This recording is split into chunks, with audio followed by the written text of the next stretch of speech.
नमस्कार। सुबह के 8:30 बज रहे हैं और आप देख रहे हैं हमारा विशेष कार्यक्रम सुबह की चाय। मैं हूं आपके साथ वेंकटेश पांडे। आज इस पूरे कार्यक्रम में हमारे साथ हैं वरिष्ठ पत्रकार रवि उपाध्याय। सर, बहुत स्वागत है सर आपका। आज का दिन बेहद खास है। आज महागठबंधन की बैठक होने वाली है। साथ ही जो पटना का आसमान है उस पे जो एयरफोर्स के हवाई जहाज है वो आपको करतब दिखाते नजर आएंगे। साथ ही तेजस्वी यादव एक विशेष कार्यक्रम में शामिल होंगे, उससे भी आपको रूबरू करवाएंगे कि वीर कुंवर सिंह की जो जयंती है उसमें वो शामिल होंगे, इसके क्या मतलब मायने हैं। इसके अलावा जो एक विधायक ने बीते दिन गोपाल मंडल ने अपनी ही पार्टी को लेकर के एक बड़ा बयान दे दिया, उस पर भी चर्चा करेंगे। साथ ही अंत में आपको बताएंगे कि मौसम विभाग ने क्या निर्देश जारी किया है। तो एक एक करके शुरू करते हैं। आज के दिन काफी खास है। आज महागठबंधन की बैठक होने वाली है और बिहार में विधानसभा के चुनाव हैं। तो ये बैठक, पिछले बैठक जो हुई थी 17 तारीख को हुई थी, उसके तुरंत बाद ये बैठक एक तरह से जो गोलबंदी महागठबंधन लगातार कर रहा है, तैयारी कर रहा है, क्या इससे कुछ बड़ा निकल कर के आएगा आज की बैठक से? देखिए, सबसे बड़ी बात है कि आपने ठीक कहा, बिहार विधानसभा का चुनाव आम चुनाव होना है और ऐसे में महागठबंधन जो इंडिया ब्लॉक है, तेजस्वी यादव जिसको लीड कर रहे हैं और वही एनडीए के सब चीज़ बनाए गए हैं, माने सॉरी महागठबंधन के। महागठबंधन के। तो वो आप ऐसे समझ लीजिए इसको कि महागठबंधन के जब सब बनाए गए, सारा कुछ कोऑर्डिनेशन, प्रचार, संगठन में तालमेल, न्यूनतम साझा कार्यक्रम तय करने की सब कुछ को उनकी जिम्मेवारी दी गई है तेजस्वी यादव को। तो आज जो है सो महागठबंधन प्रेस कॉन्फ्रेंस करेगा, इसकी जानकारी है।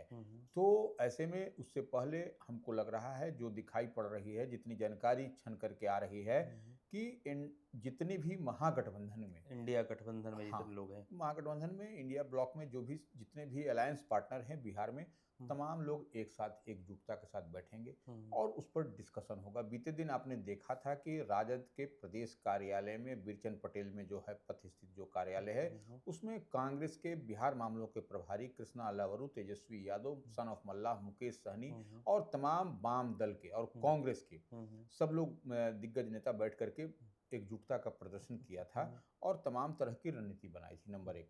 नंबर दो बात की, आज जब बैठक होगी उसके बाद फिर कल बैठक होने वाली है। कल भी जो कहा जा रहा है कि कांग्रेस मुख्यालय सदाकत आश्रम है, वहां पर फिर बैठक होगी। तो यह खाका है और निश्चित रूप से तेजस्वी यादव को जो बड़ी जिम्मेवारी चेयरमैन की बनाया गया है उनको, कोऑर्डिनेशन कमेटी का, तो वह कुछ न कुछ बात बोलेंगे। और कोऑर्डिनेशन कमेटी में कहा जा रहा है कि हर दल जो भी अलायंस पार्टनर हैं उनके 2-2, 3-3 सदस्य रहेंगे। तो वो अब क्या कोऑर्डिनेशन का स्वरूप होगा, कोऑर्डिनेशन का में कितने मेंबर हर घटक दल, हर अलायंस पार्टनर से रहेंगे, यह देखने और समझने वाली बात है। तो यह प्रेस कॉन्फ्रेंस के बाद पूरी क्लियरिटी से समझा जा सकेगा कि महागठबंधन तेजस्वी जिसके चेयरमैन बनाए गए हैं, वह क्या स्वरूप है, क्या नेचर, क्या सिग्नेचर उसका होकर निकल करके आता है। तो यह स्पष्टता के साथ, क्योंकि देखिए सामने आपको जो है सो एनडीए है और इतनी ही बात नहीं। देखिए अब जो है सो महागठबंधन मुख्यमंत्री नीतीश कुमार और जदयू के राष्ट्रीय अध्यक्ष को पॉलिटिकली घेरने की भी तैयारी में है। घेरने की तैयारी लॉ एंड ऑर्डर को लेकर के, जिस तरह से आपने देखा कि कई सारे आपराधिक मामले बिहार में दिखाई पड़ रहे हैं, जो उसको लेकर के एक बड़ा इशू बनाते हुए, क्योंकि बीते दिन आरजेडी ने प्रेस कॉन्फ्रेंस करके भी इसकी जानकारी दी थी कि ये बिहार में जो आपराधिक ग्राफ है वो लगातार बढ़ रहा है। ऐसे में निश्चित रूप से मुख्यमंत्री नीतीश कुमार को, जेडीयू के राष्ट्रीय अध्यक्ष को, एनडीए को घेरने के लिए पूरी तरह लॉ एंड ऑर्डर के विधि व्यवस्था को लेकर के महागठबंधन अब उतरने की तैयारी में है। एक तरफ महागठबंधन की आज बैठक होगी, दूसरी तरफ हम देखेंगे कि जो पटना का मरीन ड्राइव है वहां जो एयरफोर्स के विमान है वो करतब दिखाएंगे, जिससे मुख्यमंत्री भी शामिल हो रहे हैं। तो आज का जो पूरा का पूरा दिन होगा वो पटना के लोगों के लिए कैसा होगा? देखिए, आपने देखा कि बीते दिन भी इस तरीके का वायुसेना की ओर से 9 फाइटर प्लेन जो है सो एक साथ आकाश में गड़गड़ाते हुए उड़े और तमाम तरह का करतब जो होता है, जो जो फाइटर प्लेन का, वह सब भी दिखाया और ये अचंभित करने वाला बिहार के लोगों के लिए। तो आज जो है सो फिर से जो है सो यह कर्तव्य होगा और जो है सो पटना का जो बोला जाता है गंगा पथ, तो इस कार्यक्रम का आयोजन किया गया है। मुख्यमंत्री नीतीश कुमार भी वहां पर उपस्थित रहेंगे। तमाम नीतीश कैबिनेट के मिनिस्टर, अन्य वायुसेना के, एयरफोर्स के तमाम वरिष्ठ अधिकारी वहां पर मौजूद रहेंगे। तो यह जो कर्तव्य होगा, निश्चित रूप से वह जो आर्मी का, वायुसेना की ओर से यह एक अद्भुत होगा। अद्भुत होगा। हाँ, निश्चित रूप से मतलब यह पहली बार इस तरह का बड़ा बड़ा आयोजन हो रहा है। और देखिए, हमको जो लगता है, जितनी बात हम समझ पा रहे हैं कि वो उस अवधि में जितने दूर जिस अवधि में आपको यह सब करतब दिखाया जाएगा एयरफोर्स की ओर से फाइटर प्लेन पे, तो वो उस अवधि में नो फ्लाइंग जोन रहेगा। हाँ, तो वो नो वो फ्लाइंग जोन हाँ, रहेगा। ये देखिए, यह सब माने टेक्निकली चीज है, ये सब तो रहेगा, लेकिन ट्रैफिक को भी कुछ नियंत्रण किया जाएगा। नहीं, ट्रैफिक तो सड़क पर होगा, लेकिन वह तो अलग विषय है। लेकिन ऊपर में आकाश में कोई भी नो फ्लाइंग जोन रहेगा, उसमें कोई भी फ्लाइट उस दरमियान नहीं उड़ेगी, क्योंकि वह तो और ये भी एक बड़ी बात है कि जो गंगा पथ जिसकी बात हम लोग बार बार कह जेपी रहे हैं, गंगा पथ। बिल्कुल, तो वो गंगा पथ पर जो उसी पर वो रनवे का भी काम करेगा, जो हम जहां तक समझ पा रहे हैं, देख पा रहे हैं। तो वह भी एक सड़क का निर्माण भी बहुत बड़े बेहतर ढंग से क्वालिटी हुआ है। तो वह भी एक देखने और समझने वाली बात होगी कि क्या कुछ कर्तव्य दिखाया जा रहा है और कैसे हो रहा है। कल आज लोगों की निगाह उस पर तो बहुत रहेगी। साथ ही आज जो राजनीति को समझने वाले लोग हैं, जो जिनकी उनमें दिलचस्पी है, उनका ध्यान एक और तरफ रहेगा। तेजस्वी यादव, वीर कुंवर सिंह की जयंती है, उसमें शामिल हो रहे हैं। और इस वक्त हम देख रहे हैं कि बीते दिनों जब बाबा साहब अम्बेडकर की जयंती मनाई गई, या तमाम लोगों की जयंती को काफी धूमधाम से मनाया जा रहा है। क्या ये जयंती के में शामिल होना भी एक तरह से जो वोट बैंक है उसको साधना है, या फिर एक नॉर्मल तरीका है? देखिए, ये एक बात तो 1857 का स्वतंत्रता संग्राम में जिस तरह से ब्रिटिश हुकूमत को जड़ से हिला दिया था, वह कौन थे, वह कौन योद्धा थे? वह बाबू वीर कुंवर सिंह। बाबू वीर कुंवर सिंह। तो उन्हीं की यह जो है सो जयंती मनाई जा रही है। तो यह निश्चित रूप से यह स्वतंत्रता संग्राम में जिस तरीके से उन्होंने अंग्रेजों के दांत खट्टे कर दिए थे, उन्हीं की याद में यह सब बड़ा आयोजन हो रहा है। और निश्चित रूप से पटना के विद्यापति भवन में सारण विकास मंच के तत्वाधान में यह एक बड़ा आयोजन हो रहा है, जिसमें बाबू वीर कुंवर सिंह की जो वीर गाथा है उसके बारे में आम आवाम को बताई जाएगी। क्योंकि देखिए, आप जब तक सामने वाले को बताइएगा नहीं, बच्चे क्या जानते थे कि 1857 में क्या हुआ, सिर्फ किताबी पढ़ाई है।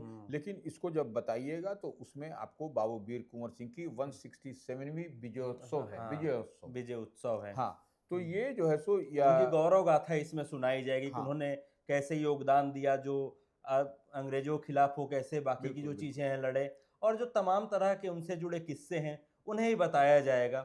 ये जो है सो भव्य समारोह का आयोजन है, और यहाँ भी होगा, फिर कुछ सारण में भी होने की बात कही जा रही है। तो यह अब देखने वाली बात होगी कि क्या तैयारी और कैसे। और तेजस्वी यादव जो नेता प्रतिपक्ष हैं वह भी इसमें रहेंगे मौजूद। तो अब वो क्या करते हैं। और देखिए, एक बात जो आपने कहा कि आम चुनाव होना है बिहार विधानसभा में, तो इस तरह की आपको कभी बाबू वीर कुंवर सिंह को याद किया जाएगा, कभी अम्बेडकर को याद किया जाएगा, कभी अन्य बड़े बड़े जो पुरोधारा हैं उनको याद किया जाएगा। तो इस बहाने भी एक देखिए वोट की राजनीति है। तो इस तरीके से उसके बहाने बड़े बड़े जो इनके नाम को लेकर के जो आम चर्चा रहती है उसको लेकर के, और इसी आयोजन के बहाने राजनीतिक रोटी भी सेकने की कवायद है, यह दिखाई पड़ता होगा। इन सबसे इतर बीते दिन हमने देखा कि निशांत कुमार की राजनीतिक को लेकर के एक और बयान सामने आया है। जो गोपाल मंडल है, उन्होंने एक बयान दिया है, और उन्होंने तो बाकायदा कह दिया कि अगर नहीं आएंगे तो पार्टी ही समाप्त हो जाएगी। इस वर्ष विधानसभा का चुनाव है, और निशांत को एंट्री को लेकर के लगातार कयास लगाया जा रहा था, आएंगे नहीं आएंगे। उसके बीच में यह बयान, इसको कैसे देखा जाए? नहीं, देखिए, सबसे बड़ी बात है कि गोपाल मंडल जदयू के विधायक हैं, और वो मुखर बोले माने जाते हैं, वह बोलते हैं। तो उसी पर पत्रकारों ने बीते दिन जब उनसे जदयू के पार्टी प्रदेश कार्यालय में पूछा निशांत कुमार को लेकर, जो नीतीश कुमार के पुत्र, मुख्यमंत्री बिहार, जदयू के राष्ट्रीय अध्यक्ष को लेकर के, तो उसी पर उन्होंने कहा कि निशांत कुमार को राजनीति में आनी चाहिए, आना चाहिए। उसके बाद से अगर नहीं आएंगे तो जदयू जो है सो समाप्ति की ओर हो जाए। देखिए, एक बात तो यह मान के चलिए कि निशांत कुमार पढ़े लिखे हैं, इंजीनियर हैं, नीतीश कुमार भी पढ़े लिखे इंजीनियर हैं, और स्पॉटलेस जिस तरीके से नीतीश कुमार हैं उसी तरह से निशांत कुमार भी हैं। तो पढ़े लिखे लोगों को और युवा विशेष करके वैसे लोग की राजनीति में यदि एंट्री होती है तो यह समाज के लिए, बिहार के लिए यह बेहतर होगा। और देखिए, निशांत कुमार अगर यदि राजनीति में आते हैं, जो गोपाल मंडल कह रहे हैं, तो वह निश्चित रूप से उनकी पार्टी के लिए, जदयू के लिए भी एक बड़ा तो क्या ये उन्होंने खुद ही कहा कि अंदर से कुछ इशारा दिया गया होगा? नहीं, देखिए, अंदर से इशारा की नहीं, अब वो उनकी विचार, क्योंकि बीच में तो ये कयास लगाया जा रहा था कि जैसे खरवास का महीना खत्म होगा उसके बाद एंट्री होगी, लेकिन उन तमाम चीजों पर बिल्कुल एकदम चुप्पी साध ली गई। नहीं, देखिए, अब तो देखिए, यह तो डिसाइड करना है कि निशांत कुमार की कब एंट्री होगी, नहीं होगी, क्या होगा, यह उनके पिता श्री नीतीश कुमार जो मुख्यमंत्री बिहार हैं, जदयू के राष्ट्रीय अध्यक्ष हैं, उन्हीं पर है। वह अगर चाहेंगे तभी होगा, या फिर निशांत कुमार की इच्छा होगी। दोनों का, देखिए, पिता और पुत्र दोनों का अगर यदि विचार मिलेगा तभी राजनीति में एंट्री होगी। अदरवाइज ऐसे तो निशांत कुमार बराबर घूम रहे हैं, देख रहे हैं। बीते दिन भी आपने देखा कि वह बख्तियारपुर गए थे अपने गांव, वहां पर भी उन्होंने कई सारे कार्यक्रम में वो भाग लिया। तो यह सब है, लेकिन अब दोनों का, पिता और पुत्र का, माने नीतीश कुमार का और उनके पुत्र निशांत कुमार का जब इच्छा होगी तभी राजनीति में एंट्री होगी। ऐसे स्वच्छ छवि के लोगों को राजनीति में एंट्री होनी भी चाहिए। खैर, राजनीति का तो मिजाज चाहे जैसा हो, मौसम का मिजाज फिर बदल गया है। जो अप्रैल में हम देख रहे थे कि बीते दिनों से ठंडी बयार बह रही थी, अब वहाँ जो तापमान है लगातार बढ़ने लगा है और दिन का तापमान लगभग 42 डिग्री के आसपास चला जा गया है। मौसम विभाग ने भी इसको लेकर का अलर्ट जारी किया है, बाकायदा कहा है कि आज यानी 23 तारीख से लेकर के 25 तारीख तक जो हीटवेव चलेगी, इसमें जो लोगों को किस तरह से अपने आप को बचा करके रखना चाहिए और कैसे इसमें जो मौसम विभाग ने निर्देश जारी किए हैं उसका कैसे पालन करना चाहिए। देखिए, मौसम विभाग ने अपने पूर्वानुमान में स्पष्ट रूप से कहा है कि 23 से 25 अप्रैल के अवधि में आप जो है सो दक्षिण एवं पश्चिम मध्य भागों के अधिकांश स्थानों पर हीट वेव का मतलब होता है कि माने तपिश भरी गर्मी। हाँ, तो वो भीषण गर्मी पड़ेगी, उसमें कहीं कोई, और वेव चलेगा, हवा भी चलेगी, लू भी जो उसको बोला जाता है, तो वो चलेगा। और कई स्थानों पर जो है सो रात्रि के समय भी आपको उमस वो होगा। तो यह ह्यूमिडिटी होगी। तो ये मौसम का अपना पूर्वानुमान है। लेकिन निश्चित रूप से बीते दिन जो राजधानी पटना का जो टेम्परेचर था, जो तापमान था, वह माने परेशान कर देने वाला था।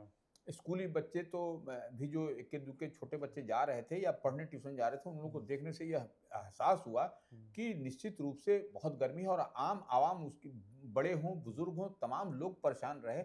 इतनी उमस थी, इतनी भीषण गर्मी थी, इतनी तपिश थी। इस लिहाज से जो मौसम विभाग का पूर्वानुमान है कि आप जो है सो, आप जहाँ भी रहिए सुरक्षित रहिए, और जो सो पेड़ वृक्ष, हरा फल, जो सबका, पानी का ज़्यादा से ज़्यादा सेवन करें। तो यह सब जो प्रिकॉशन बताया गया है मौसम विभाग की ओर से, आपदा विभाग की ओर से और बिहार सरकार की ओर से, इसको आपको अडॉप्ट करना चाहिए, इसको पालन करना चाहिए, तभी जो है सो आप स्वस्थ और निरोग रह पाइएगा। आज की सुबह के चाय के अंक में इतना ही। मौसम का मिजाज लगातार बदल रहा है, ऐसे में जरूरी यह है कि आप अपना ख्याल रखें, साथ ही अपनों का भी ख्याल रखें। अगर आप हमारे वीडियो को फेसबुक पर देख रहे हैं तो पेज को लाइक कर लें, यूट्यूब पर देख रहे हैं तो हमारे चैनल को सब्सक्राइब कर लें। शुक्रिया।